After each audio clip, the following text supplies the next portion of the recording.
Buket kerajinan tangan adalah salah satu bentuk seni yang menggabungkan kreativitas dan keindahan. Dalam banyak budaya, buket sering digunakan sebagai simbol kasih sayang, penghormatan, dan perayaan.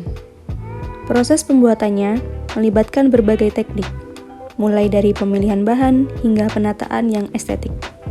Tradisi membuat buket telah ada sejak lama. Di banyak tempat, buket sering disajikan dalam acara-acara penting seperti pernikahan, ulang tahun, dan sebagai hiasan rumah.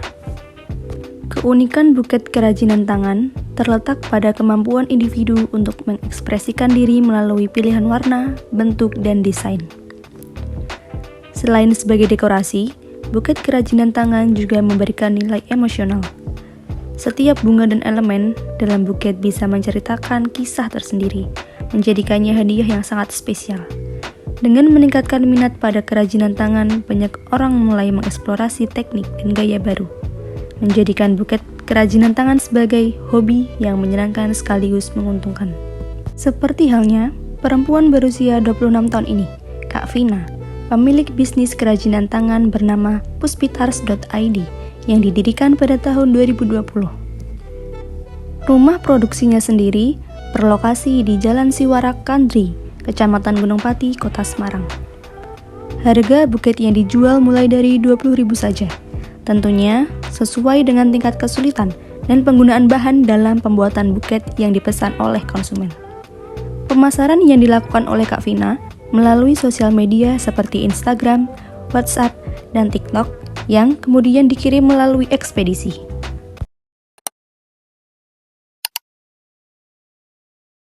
Selamat siang Kak, saya Miftah Nisri Apriliani dari mahasiswa Universitas Sohid Hasim Semarang. Di sini saya akan mewawancarai Kakak sebagai pelaku bisnis pembuatan kerajinan tangan. Dengan Kakak siapa? Saya dengan Vina. Baik Kak Vina, izinkan saya untuk mewawancarai Kakak dengan berbagai pertanyaan sebagai berikut. Yang pertama, kapan awal mula berdirinya usaha ini? Usaha ini saya mulai sejak 2020. Waktu itu saya memulai dengan kerajinan tangan pernak-pernik, gelang, dan cincin.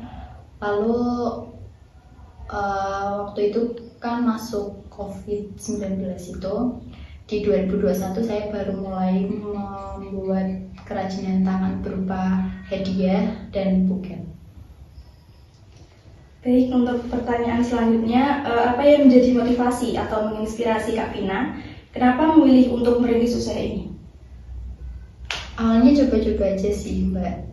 Lalu waktu yang di tahun 2021 itu saya kepikiran karena usaha saya sudah jalan 1 tahun di kerajinan pernak-pernik itu agak mandek ya karena adanya COVID. Lalu di 2021 itu saya berinovasi, mencari ide, kayaknya apa yang bisa dijual waktu keadaan saat itu ya masa pandemi. Lalu saya berpikir untuk membuat gift box, namanya gift box. Itu jadi produk itu awal mulanya saya berpikir membuat itu karena orang-orang kan susah ketemu waktu itu. Lalu dengan adanya produk itu mereka bisa mengirim hadiah ke orang-orang yang tersayang itu secara online, apa ya namanya, dikirim gitu loh, delivery, nggak ketemu langsung gitu kan, nggak boleh waktu itu.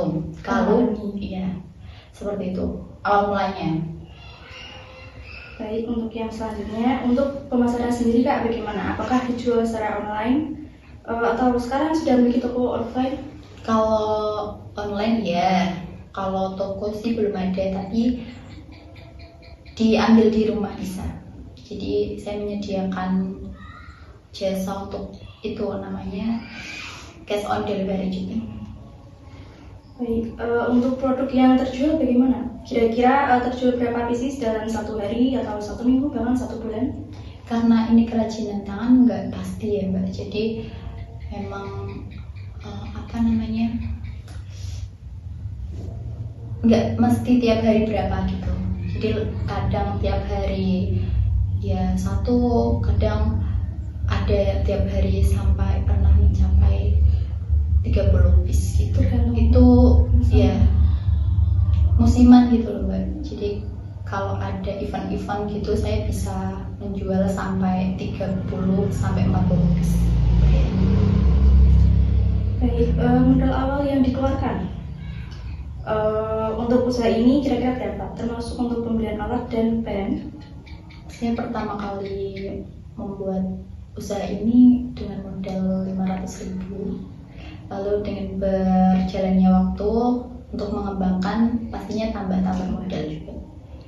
Itu kalau totalnya sih berapa ya? Nominalnya saya nggak bisa menyebutkan angkanya, soalnya saya juga itu sih ada pendataannya tapi saya lupa.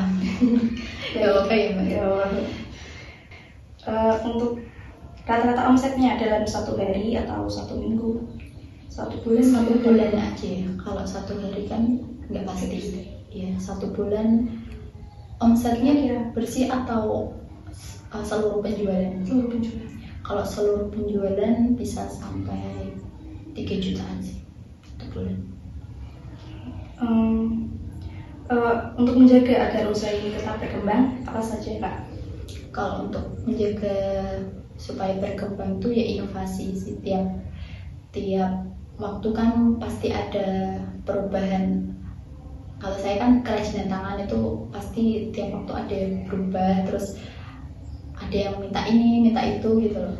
Jadi lebih ke produknya sih yang diinovasi. Terus juga konten, kalau sekarang kan promosinya lewat media sosial, jadi melalui konten, terus melalui promosi-promosi ya di sosial media sih. Untuk yang selanjutnya, kekuatan, kelemahan, kesempatan, dan ancaman dari usaha ini apa ya Kak? Kalau kekuatan produknya ya mungkin kekuatan produknya itu karena nggak semua orang bisa membuat gitu aja. Terus kalau di kelemahannya lebih ke apa ya? Saing mungkin seperti itu. Iya pasar sih, pasar nggak selalu ada terus gitu loh Mbak.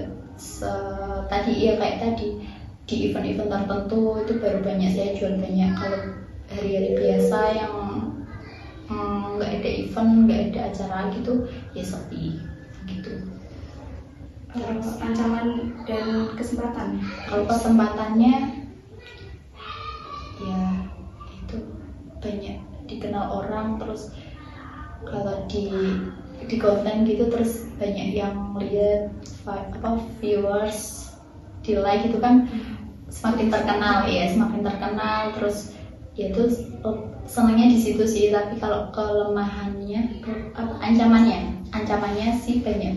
Sekarang udah banyak yang membuat saya seperti itu juga, jadi memang dipesan komentarnya online. Apakah akan ada pembaruan atau inovasi lain dari produk ini Kak? Iya. Mungkin selain buket? Insya Allah nanti ada, pengennya sih kalau sekarang itu ada papan-papan yang buat ucapan-ucapan itu loh ya, insya Allah nanti. Selanjutnya, untuk tantangan yang dihadapi saat menjalankan usaha ini apa? Dan bagaimana cara menghadapinya?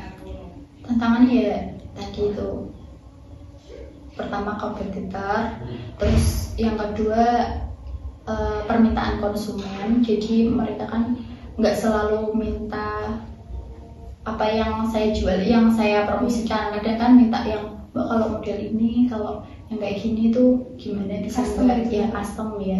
Lebih ke itu sih. Saya harus belajar terus kayak membuat ini caranya gimana. Itu kan perlu belajar lagi. Gitu. Baik Kak, untuk yang pertanyaan terakhir, apa nasihat yang akan Kakak berikan kepada pengusaha baru mengenai pemecahan masalah dalam bisnis? Ya, sebagai pengusaha kita tuh harus kuat dengan menghadapi rintangan ya, pesaing ya, masa ya, produk-produk baru. Kita harus kalau misalnya lagi anjlok ya tetap bertahan, kalau misalnya lagi tinggi ya jangan sembarangan, maksudnya jangan terus wah kalau lagi jaya gitu, lagi laris manis terus kita nggak memperhatikan keuangan, nggak memperhatikan apa namanya akuntansi itu apa namanya pengelolaannya ya kayak gitu, harus tetap konsisten juga, terus promosi terus yang penting tetap konsisten sih. Baik Kak, terima kasih. Cukup sekian pertanyaan dari saya. Semoga bisnis Kak Vina kedepannya makin sukses, bisa menginspirasi saya dan teman-teman sekalian. Terima kasih Kak.